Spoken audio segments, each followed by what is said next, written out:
ముందుగా అందరికీ శ్రీరామనవమి శుభాకాంక్షలు. రామాయణం ఆది కావ్యం చాలా మధురమైన దృశ్యం. అయితే ఈ రోజు శ్రీరామనవమి మనం ఎందుకు జరుపుకుంటున్నాం? శ్రీరామనవమి ప్రత్యేకత ఏంటి? అలాగే రామాయణంలో ఎన్ని సర్గలు ఉన్నాయి, వాటికి ఎంత విశిష్టత ఉంది, శ్రీరామనవమికి ఉన్న ప్రత్యేకత ఏంటి, రామావతారానికి ఉన్న ప్రత్యేకత ఏంటి, ఇలా రామాయణం గురించి శ్రీరామనవమి గురించి మరెన్నో అద్భుతమైన విషయాలు శ్రీ మోటిపల్లి సుబ్రహ్మణ్య శర్మ గారితో చర్చిద్దాం. నమస్కారం. నమస్కారం. ముందుగా మీకు శ్రీరామనవమి శుభాకాంక్షలు. సంతోషం. ఈ రోజు శ్రీరామనవమి మన అందరికి ఇష్టమైన రోజు, చాలా మందికి చాలా ప్రత్యేకమైన రోజు.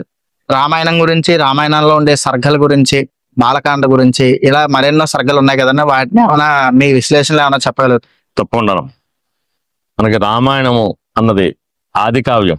దీనిని ఆదికమైనటువంటి వాల్మీకి రచించారు. దీంట్లో ప్రత్యేకత ఏంటంటే గనక 24,000 శ్లోకంతో ఈ యొక్క రామాయణాన్ని రచించడం జరిగింది. 24 అన్నది మనకి వేదంలో చాలా ప్రముఖమైనటువంటి సంఖ్యను సూచిస్తుంది. 24 అన్నది గాయత్రి మంత్రానికి 24 అక్షరాలు ఉంటాయి. ఈ ఆదికమైనటువంటి వాల్మీకి ప్రత్యేకమైన దృష్టితోటి 24,000 శ్లోకాలని, ప్రతి 1000 శ్లోకాలకి ఈ గాయత్రి మంత్రంలో మొదటి అక్షరం మొదటి 1000 శ్లోకాలకు వచ్చేలాగా, గాయత్రి మంత్రాన్ని మొదటి 1000 శ్లోకాలకి మొదటి అక్షరం వచ్చేలాగా, తర్వాత 2000 శ్లోకం నుంచి మళ్ళీ రెండో అక్షరం వచ్చేలాగా, ఇలా 24 అక్షరాలని 24,000 శ్లోకాలతోటి ఈ రామాయణాన్ని 7 కాండలతోటి రచించడం జరిగింది. ఈ రామాయణము వేదంతో సమానం. గాయత్రి మంత్రం చెప్పాను కదా, గాయత్రి మంత్రం అది వేదం సంబంధించిన మహామంత్రం. నమాతు పరదేవత నమంత్రం గాయత్రి అంటే తల్లిని మించిన దైవం లేదు, గాయత్రిని మించిన అమ్మవారు లేదు అన్న దాన్ని పూర్వంలో చెప్పడం పెద్దల ద్వారా. అలాగే గాయత్రి మంత్రానికి సంబంధించిన 24 అక్షరాలను 20,004 శ్లోకాల కింద ఆయన వాల్మీకి రచించడం జరిగింది. దీంట్లో 7 కాండలు తీసుకుంటే మొదట రామాయణము అన్న మాటని తీసుకుంటే రాముని యొక్క అయనము అంటే రాముని యొక్క ప్రయాణము అని దీనికి అర్థం. దీని అర్థం చాలా రకాలుగా చెప్తారు. రాముని అయనం అని, రాముని యొక్క ప్రయాణం అని, రాముని యొక్క నడకని, రాముని యొక్క దారి అని, ఇలా అనేక రకాలైన విశేషమైన అంశాలతో కూడుకుంది రామాయణం. రామాయణంలో 7 కాండలు ఉన్నాయి. దీంట్లో మొదటి కాండ వచ్చి బాలకాండ అంటారు. కాండం అంటే ఏంటి? కాండం అంటే చెరుకు గడని కాండం అంటారు. దాని కణుపు అని అర్థం. చెరుకు గడ కణుపు అర్థము. రాముని యొక్క కథనం ఎలా ఉంటుందంటే, రామాయణ కథనం చెరుకు వల్ల చాలా తీయగా మధురంగా ఉంటుంది కాబట్టి దీన్ని కాండమని పిలిచడంలో పండితుల యొక్క వివరణ కూడా చాలా మంచిగా ఇచ్చారు వారు. అలాగే ఒక్కొక్క కాండలో కూడా ఉపభాగాలు సర్గలు ఉన్నాయి. బాలకాండ తీసుకుంటే 77 సర్గలతో కూడినది ఈ బాలకాండ. బాలకాండలో ఈ రామాయణం కథ ప్రారంభం అవుతుంది. దాంట్లో రాముని జననము, రాముని యొక్క బాల్యము, విశ్వామిత్రునితో ప్రయాణము, యాగ పరిరక్షణ, సీతా స్వయంవరము, సీతారామ కళ్యాణము, ఈ చెప్పిన అంశాలన్నీ కూడా బాలకాండలో ఉంటాయి.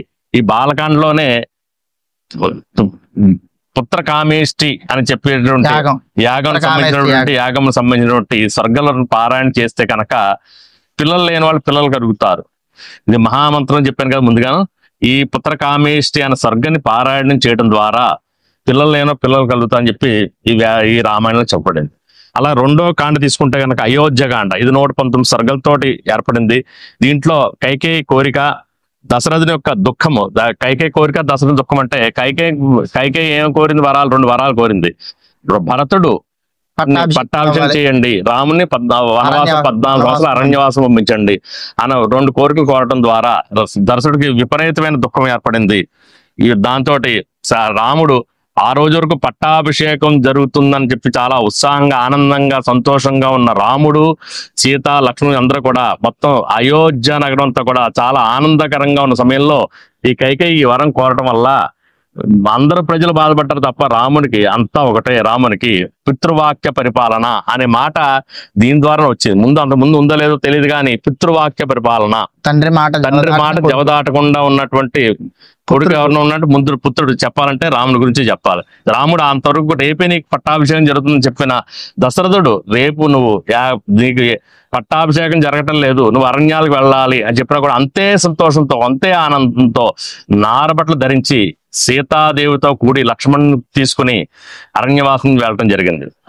అలాగే అరణ్యవాసం జరిగింది. అరణ్యవాస వ్రతం ఆరంభమైంది. ఆ రోజు నుంచి నారబట్లు ధరించాలి, దీక్షగా ఉన్నటువంటి సమయం కాబట్టి వ్రతం దీక్ష ప్రారంభమైనట్టు లెక్క. మూడో కాండ తీసుకుంటే అరణ్యకాండ. దీంట్లో 75 సర్గలు ఉన్నాయి. దీంట్లో వనవాస కాలము, ఈ కాండలో ముని జన సందర్శనము, అనేక మంది మునులు సందర్శించడము, వారి యొక్క ఆశీస్సులు పొందడము, అనేక మంది రాక్షస సంహారం. అసలు రాముని యొక్క అవతారమే రాక్షస యొక్క సంహారం కోసం జరిగింది. రామునికి సంబంధించిన మొత్తం ఈ విష్ణుమూర్తి సంబంధించిన 10 అవతారాలు, దశావతారాలు తీసుకుంటే మత్స్యావతారము, వరాహావతారము, కూర్మావతారము, నారసింహావతారము, వామనావతారము, పరశురామావతారము, తర్వాతది శ్రీరామావతారం, శ్రీకృష్ణుడు, తర్వాత శ్రీకృష్ణ అవతారము, తర్వాత బౌద్ధ అవతారము, కల్కి అవతారం. ఈ అవతారాలన్నింటిలోనూ కూడా 7వ అవతారంగా ఈ రామావతారం ఏర్పడింది. ఈ రామావతారము వైవస్వత మన్వంతరంలో 30,000 సంవత్సరాలు జరిగిన తర్వాత త్రేతాయుగంలో శ్రీరాముడు విలంబినామ సంవత్సరములో చైత్రమాసం నందు శుక్లపక్షం నవమి వారం వచ్చి బుధవారం నాడు స్వామివారు జన్మించారు. స్వామివారి నక్షత్రం వచ్చి పునర్వసు నక్షత్రము 4వ పాదము, కర్కాటక రాశి, కర్కాట లగ్నము. కర్కాట రాశి, కర్కాట లగ్నం, అభిజిత్ లగ్నం అంటారు. అభిజిత్ లగ్నం అంటే సూర్యోదయం నుంచి లెక్కెడితే గనక 4వ లగ్నాన్ని అభిజిత్ లగ్నం అంటారు. ఆ లగ్నం చాలా అత్యంత విశేషం. ఆ సమయంలో ఏ పని చేసినా విజయం చేకూరుతుంది. అటువంటి సమయంలో ఈ శ్రీరాముడు 5 గ్రహాలు ఉచ్చస్థితిలో ఉన్న సమయంలో శ్రీరాముడు జన్మించాడు. అలా అంత ఉచ్చస్థితిలో గ్రహాలు ఉండటం అన్నది చాలా అరుదైన విషయం. ఆ సమయంలో రాముడు జన్మించడం అనేది చాలా అద్భుతమైనటువంటి సమయంలో గజకేసరి యోగంలో స్వామివారు జన్మించారు. ఆ శ్రీరామ జన్మం అయింది. స్వామి జన్మించారు. అరణ్యకాండలో ముని సందర్శన జరిగింది. అనేక మంది రాక్షసులను సంహరించడం కోసం స్వామివారి రామావతారంలోకి రావడం జరిగింది. అలాగే అరణ్యకాండలోనే సీతాపహరణం కూడా జరిగింది.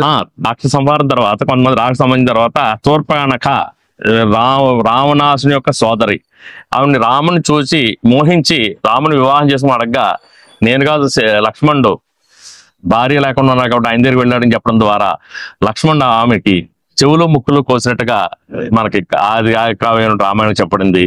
దాంతో అసూయ చెందినటువంటి ఈ శూర్పణఖ రావణాసు అందరికి వెళ్ళి అంతటి అందగత్తు ఉంటే నీ దగ్గర ఉండాలి సీతాదేవి అని చెప్పేసి అనేక రకాలుగా ప్రోత్సహించి సీతా అపహరణకి ముఖ్యురాలు నాంది పలికింది ఎవరంటే శూర్పణఖ. తర్వాత సీతా అపహరణ కూడా ఈ కాండలో అరణ్యకాండలోనే జరిగింది. తర్వాత కాండ వచ్చి కిష్కింద కాండ. దీంట్లో 67 సర్గలు ఉన్నాయి. దీంట్లో ఎప్పుడైతే సీతాపహరణ జరిగిందో రాముడికి అంత దుఃఖం, విపరీతమైన దుఃఖం ఏర్పడింది. దాంతో ఆ దుఃఖంలోనే హనుమంతుడు పరిచయం ఏర్పడి హనుమంతుడి యొక్క రాజు సుగ్రీవుడు.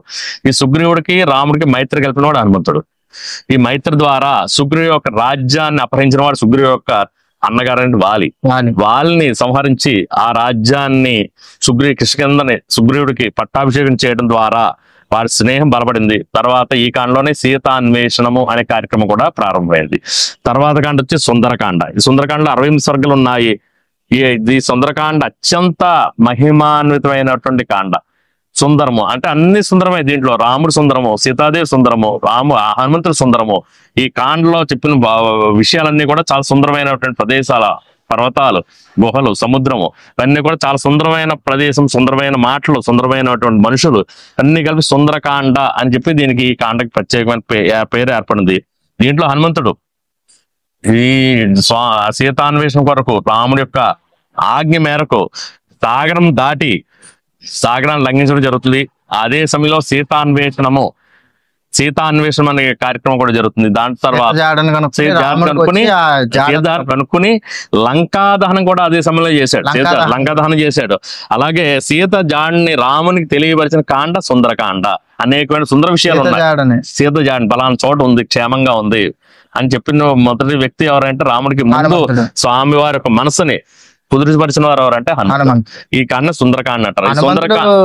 చాలా ప్రీతికరమైన వ్యక్తి కదండి. చాలా అద్భుతమైనటువంటి వ్యక్తి హనుమంతుడు.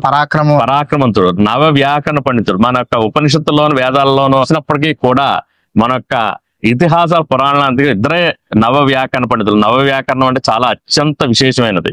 అది నేర్చుకున్న వాటిలో మొదటివాడు ఆంజనేయ స్వామి, రెండవ రావణ బ్రహ్మ. నవవ్యాకరణాలు అంటే రెండు తొమ్మిది వ్యాకరణాలు తెలుసుకున్న వారు వీళ్ళిద్దరు ఉన్నారు. మొత్తం ఇతిహాసాలు అన్ని కూడా దాంట్లో మొదటి వారు ఆంజనేయ స్వామి. తర్వాత యుద్ధకాండలో 131 సరుకులు ఉన్నాయి.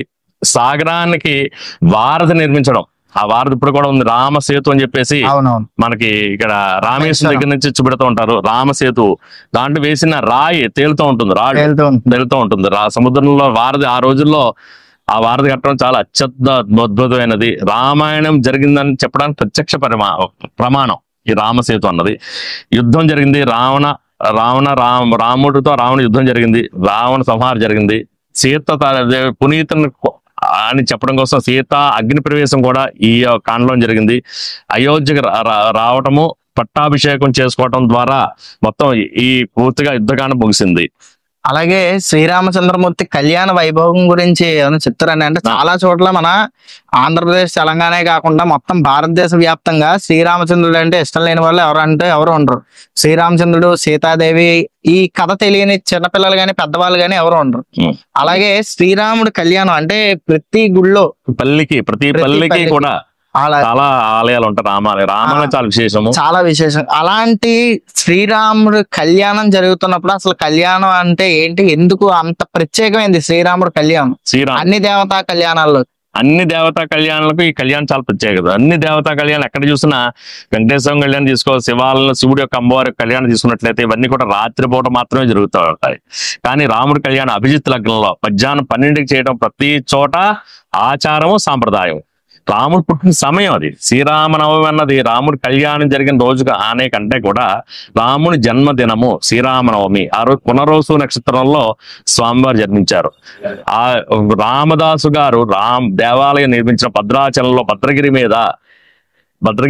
భద్రుడు అనేవారు తపస్సు చేసి స్వామివారు ఆయన మీద నివసించాలి, స్వామివారు అక్కడ ఉండాలని చెప్పి ఆయన కోరుకోవడం ద్వారా రాముడు ఆ భద్రగిరి పైన అవతరించారు. ఆ అవతారం తెలుసుకున్నటువంటి రామదాసు అనేవారు ఒక ఆలయాన్ని నిర్మించారు. ఆలయంలో నిర్మించిన తర్వాత ప్రతిష్టా కార్యక్రమంలో జరిగిన తర్వాత మొదటిసారి శాంతి కళ్యాణం చెప్పి ప్రతి ఆలయంలో చేస్తూ ఉంటారు. ఆ శాంతి కళ్యాణాన్ని మొదటిసారిగా శ్రీరామనవమి రోజు చేసి ఉంటారని చెప్పి నా యొక్క అభిప్రాయం. ఆ సాంప్రదాయాన్ని అంటే ముందుగా వచ్చినటువంటి ఆలయం భద్రాచలంలో రామాలయం, తర్వాత అన్ని ఆలయాల్లో కూడా ఉండవచ్చును అని చెప్పి నాకు తెలిసినంత నా పరిజ్ఞానంలో చెప్తున్నాను.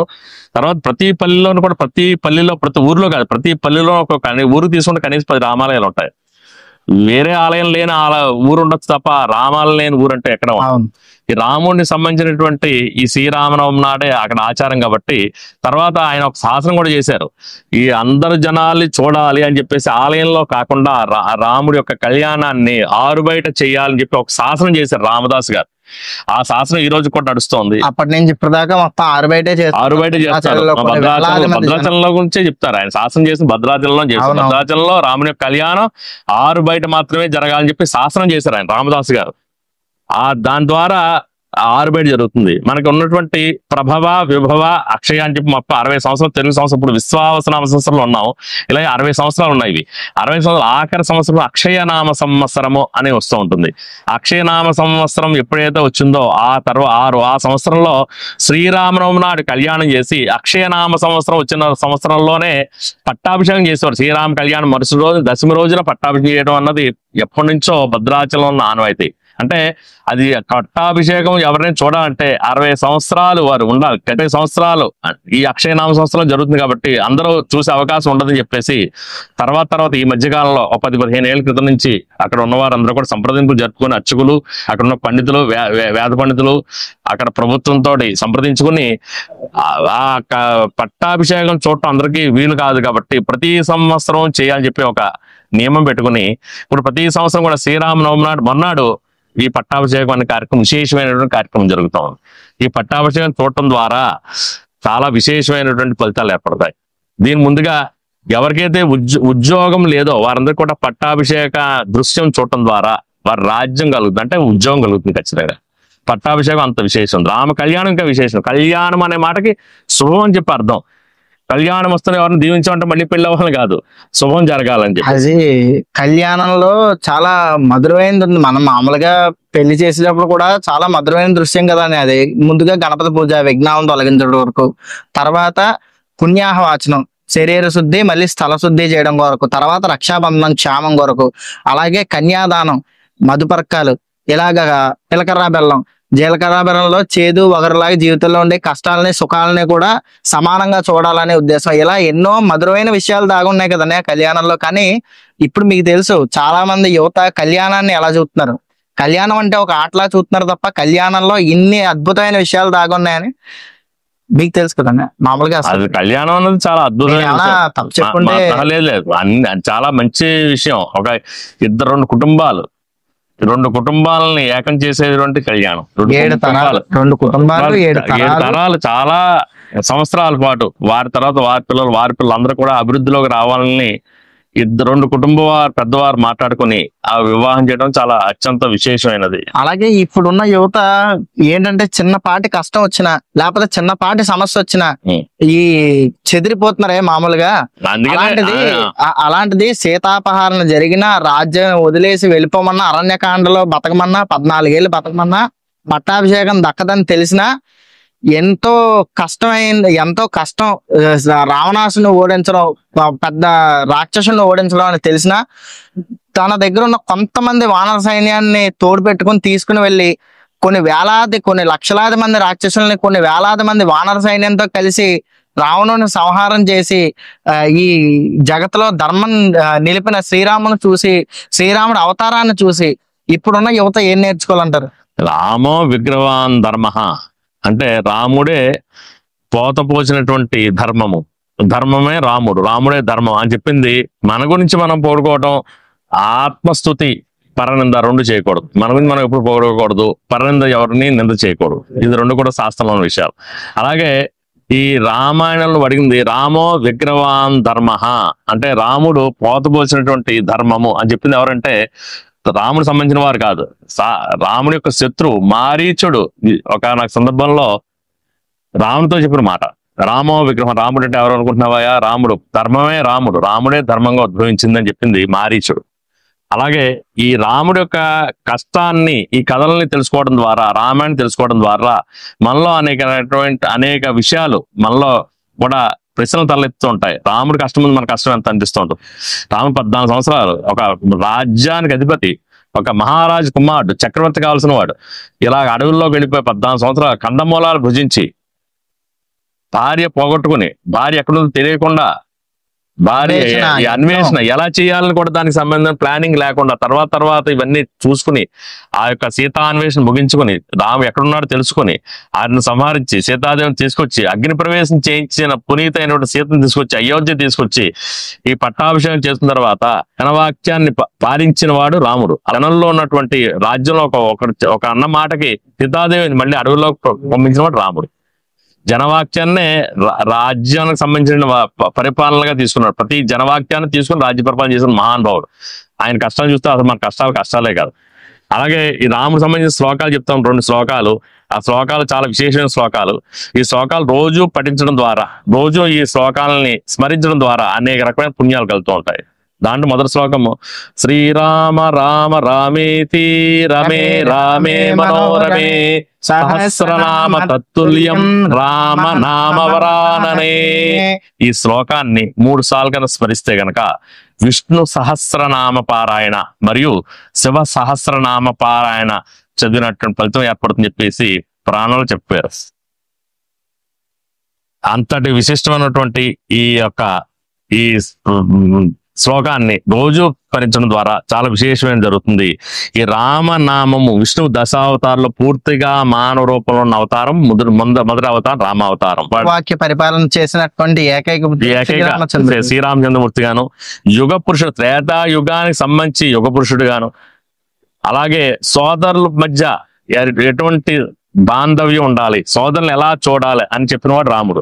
అలాగే సీతాదేవి రాముడు ఆది దంపతులు, వాళ్ళిద్దరు కూడా శివుడు పార్వతిలాగే వీళ్ళిద్దరు కూడా ఆది దంపతులు. నీకు ఈ రోజుల్లో వివాహము జరిగిన చోట ప్రతి శుభలేఖలోనూ ఈ శ్లోకం రాస్తుంటారు. జానక్య కమలామలాయ పద్మరాగాయత నస్తారాకాంతికలితాయ ఇంద్రనీలాయత ముక్తాస్తా సుపదా భవంతు భవితాం శ్రీరామ వైవాహిక. మంగళాష్టకాలు చెప్పే చోట కూడా ఈ యొక్క శ్లోకాన్ని చెప్పడం జరుగుతుంది. అంత విశేషమైనటువంటి రాముడి యొక్క చరిత్ర, రాముడి యొక్క శ్లోకాలు. ఇంకొక స్వామివారికి సంబంధించిన ఇంకొక శ్లోకాన్ని తీసుకున్నట్లే కనుక రామాయ రామభద్రాయ రామచంద్రాయ వేదసే రఘునాథాయ నాథాయ సీతాయ పతయే నమః.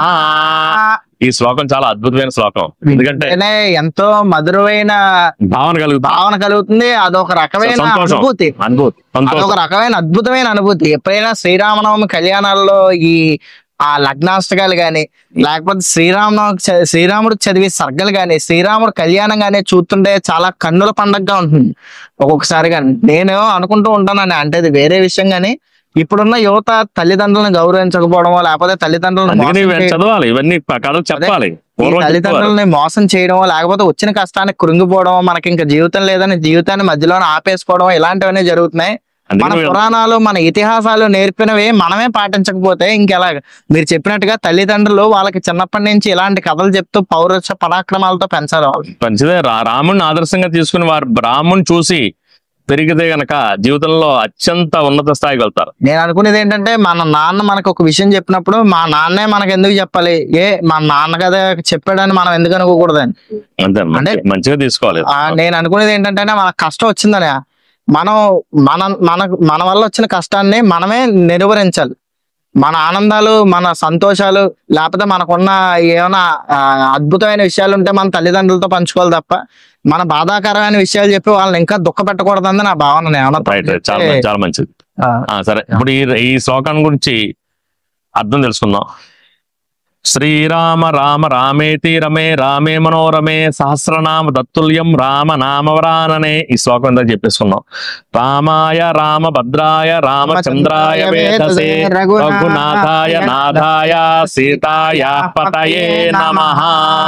రామాయ, రామ అనే కాకేసిన వాళ్ళు అయోధ్యలో ఎవరైనా ఉంటే కనుక నలుగురే కాకేస్తారు రామ అన్న మాటని. ఎవరెవరయ్యా? దశరథుడు, కౌసల్య, కైకేయి, సుమిత్ర. ఈ నలుగురికి మాత్రమే రామ అన్న మాట అయోధ్యలో వినపడితే ఈ నలుగురిలో ఎవరో ఒకరు కాకేసినట్టు. మిగతా ఎవరొకరు కూడా అధికారం ఎవరికి లేదు. రామభద్రాయ, భద్రం అంటే శుభమంగళ యోగం, శుభమంగళం, అంతా మంగళంగా ఉంది. రాజ్యంలో ఏ కష్టాలు లేవు, ఏ ఉపద్రవాలు లేవు, ఎవరు యుద్ధానికి రావటం లేదు అయోధ్య మీదకి. అలాగే ఏ కుటుంబంలో కూడా ఏ విధమైన వివాదాలు లేవు. రామభద్రాయ, రాముడి యొక్క పరిపాలనలో రాజ్యంతగా సుభిక్షంగా ఉందని చెప్పేవారు ఎవరయ్యా అంటే మంత్రులు చెప్తారట.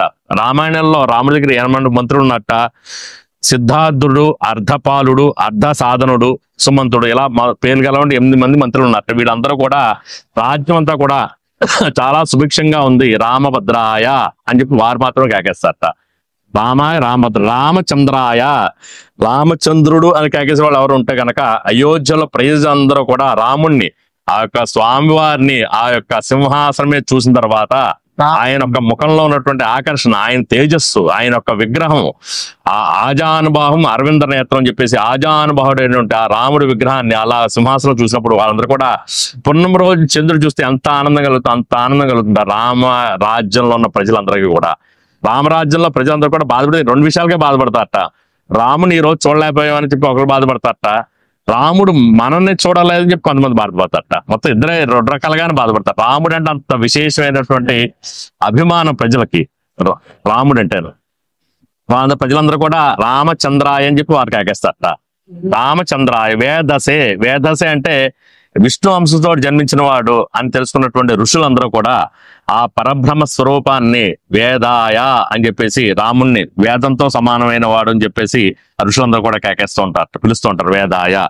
నాథాయ అంటే అనేక నాథాయని పిలిచేవారు ఎవరయ్యా అంటే అయోధ్యలో మొత్తం మీద ఒక్కరే మాత్రమే ఆ అధికారము అవకాశం ఉన్నది ఎవరంటే సీతాదేవి. తర్వాత రామాయ రామభద్రాయ రామచంద్రాయ వేదసే రఘునాథాయ నాదాయ పతయే నమః. ఇంత మహానుభావుడు, ఇంతమంది వేద పురుషుల కొలిచేటువంటి ఋషులు ఉన్నారు, అనేక వందల వేల లక్షల సంఖ్యలో ప్రజలు ఉన్నారు, 80 మంత్రులు రామభద్ర అని చెప్పి పిలిచే మంత్రులు ఉన్నారు. ఇంతమంది ఇన్ని రకాలుగా రాముడు కొలుస్తుంటే ఈయన సీతాదేవితో కలిసి మిథులానగరం అత్తవారింటికి వెళ్ళారు. ఎవరు వచ్చారయ్యా అంటే సీతాయా పతయే నమః అంటే సీత గారు భర్త వచ్చారని చెప్తారట. సరే, సుందరకాండ గురించి ఒక అద్భుతమైన శ్లోకాన్ని నేను ఆ మధ్య ఎక్కడో చదవడం జరిగింది, దాన్ని భద్రపరిచాను. ఆ శ్లోకాన్ని కూడా ఇప్పుడు ఆఖరిగా చెప్పుకొని ఈ యొక్క కార్యక్రమాన్ని ముగిద్దాం. ఈ శ్లోకాన్ని మనకి పంచభూతాలు అని చెప్పి 5 భూతాలు ఉన్నాయి. అవి ఆకాశము, వాయువు, అగ్ని, జలము, భూమి. ఒక్కో దానికి ఒక రకమైనటువంటి గుణం ఉంది. ఆకాశం గుణం ఏముంది అంటే శబ్ద గుణం ఉన్నది ఆకాశానికి. వాయువుకి ఏముంది అంటే శబ్ద గుణము, స్పర్శ గుణం ఉన్నాయట వాయువుకి. అంటే వాయువు మనకు చేతి వంటికి తెలుస్తుంది, చల్లగా అనిపిస్తుంది శబ్దం, ఇలా వాయువు తెలుస్తూ ఉంటుంది, స్పర్శ తెలుస్తుంది. అగ్నికి శబ్ద గుణము, స్పర్శ గుణము, స్పర్శ అగ్నికి కాలు తెలుస్తుంది, మనకు ఒంటికి తగిలితే కనుక రూపం కూడా ఉంటుంది, రూపం కనబడుతూ ఉంటుంది. జలానికి ఎలా ఉన్నాయి అంటే శబ్ద గుణము, స్పర్శ గుణము, రూప గుణము, రసము అంటే తాగిన నీళ్లు రుచిగా ఉన్నాయా, చాలా రుచిగా ఉన్నాయా, తీయగా ఉన్నాయా, ఉప్పగా ఉన్నాయా, అలా అన్ని గుణం తెలుసుకునేది కూడా జలానికి ఉంది. భూమికి ఏ గుణం ఉందంటే ఈ 4 గుణాలతో పాటు అంటే శబ్ద, స్పర్శ, రూప, గంధం, వాసన కూడా తెలుస్తుంది. భూమి మంచి భూమి, ఇది ఈ భూమికి రకం వాసన వస్తుంది, మంచిది కాదు. ఇలా చెప్పి 5 గుణాలు ఉన్నటువంటివి పంచభూతాలు. ఈ పంచభూతాలని నేను చెప్పిన ఆర్డర్లో చదువుకోవాలి. ఎలాగంటే భూమి, నీరు, అగ్ని, వాయువు, ఆకాశం. 5 కింద రాసుకుంటే కనుక దీంట్లో మొదటిది భూమి, రెండోది నీరు, మూడోది అగ్ని, 4 వాయువు, 5వది ఆకాశం. దీంట్లో పద్యం చెప్తాను, శ్లోకం చిన్నది, అందంగా ఉండి చూడండి. అంచిత చతుర్థజాతుడు పంచమ మార్గమున పోయి ప్రథమ తనూజన్ గాంచియు నచట తృతీయంబుంచి ద్వితీయంబు దాటన్ యంజన్ రాజన్ అన్నది చిన్న శ్లోకం. అంటే అంచితము అంటే పవిత్రమైనది, పూజించదగినది. అంటే అంచితము చతుర్థ జాతుడు, దీంట్లో 4వది వాయువు, వాయు యొక్క పుత్రుడు హనుమంతుడు. అంటే పూజించదగినటువంటి హనుమంతుడు పంచమ మార్గమున, ఇప్పుడు నేను చెప్పిన దాన్ని చూసుకుంటే కనుక 5వది ఆకాశం, ఆకాశ మార్గమును పోయి ప్రథమ తనూజన్ అంటే ప్రథమ తను అంటే దీంట్లో మొదటిది భూమి, భూమి యొక్క పుత్రిక సీతను చూచి అచ్చడు తృతీయం ఉంచి అంటే ఆ రావణ లంకలో ప్రవేశించిన తర్వాత అగ్ని ఉంచాడు, అంటే లంకా దహనం చేసి ద్వితీయంబు దాటన్ అంటే ద్వితీయం అంటే దీంట్లో రెండోది నీరు అంటే సముద్రం దాటి యందన్ రాజన్ తన ప్రభు అయినట్టు రాముడి దగ్గరికి చేరాడు అని చెప్పి అర్థం. అద్భుతమైన విషయాల్ని మాకు చెప్పారు. అలాగే శ్రీరామనవమి చాలా అద్భుతమైన ప్రత్యేకమైన రోజు. మీకు మరొకసారి మనస్ఫూర్తిగా శ్రీరామనవమి శుభాకాంక్షలనే. ఈ సమయాన్ని, మీ విషయాల్ని మీరు ఎంతో అద్భుతంగా సేకరించిన ఈ సమాచారాన్ని తెలుసుకునే ప్రజలందరూ కూడా శ్రీరామనవమి ఈ సంవత్సరమే కాదు ప్రతి సంవత్సరం కూడా చాలా చక్కగా జరుపుకోవాలని, అదే విధంగా రాముని యొక్క ఆశీస్సులు అందరికి కలగాలని రాముడి యొక్క జీవితాల్లో సంబంధించిన గాథను చదివి మనలో ఉన్నటువంటి ఏదైతే కొన్ని పాయింట్స్ తక్కువగా ఉన్నటువంటి వాటిని వృద్ధి చేసుకుని పెద్దవారు గొప్పవారు ఇవ్వాలని చెప్పి కోరుకుంటూ రామచంద్రాయ జనక రాజ మనోహరాయ మామక విష్ణదాయ మహితమంగళం చారు కుంకుమోలేక చందనాలు చర్చితాయ భూరి కటక శోభితాయ మహితమంగళం విమల రూపాయ వినిత వేదాంత వేత్యాయ స్వరణ చిత్రకారకాయ శుభగమంగళం రామదాసహాస మృదులహాస మదనివాసాయ స్వామి భద్రగిరివరాయ మహితమంగళం నిత్యమంగళం శుభగమంగళం. జై శ్రీరామ్, జై శ్రీరామ్, జై శ్రీరామ్, జై శ్రీరామ్. చూసారు కదా మీరు ఇప్పుడు దాకా ఈ వీడియో. శ్రీరామనవమి గురించి మీ ఎవరికైనా తెలియని విషయాలు ఉంటే ఈ వీడియో చూస్తే మొత్తం శ్రీరామనవమి మనం ఎందుకు చేసుకుంటున్నాం, రామాయణం దగ్గర నుంచి రామాయణంలో ఉండే సర్గల గురించి, వాటిలో ఉండే ఆ ఏవైతే ప్రత్యేకతలు ఉన్నాయో ఆ విశిష్టతలు ఉన్నాయో అన్నిటినీ సేకరించి మన కోసం సమయం కేటాయించిన శ్రీ మోటుపల్లి సుబ్రహ్మణ్య శర్మ గారికి మరొకసారి హృదయపూర్వకంగా నా ధన్యవాదాలు. అందరికీ మరొకసారి శ్రీరామనవమి శుభాకాంక్షలు. ఇంతటితో సమాప్తం.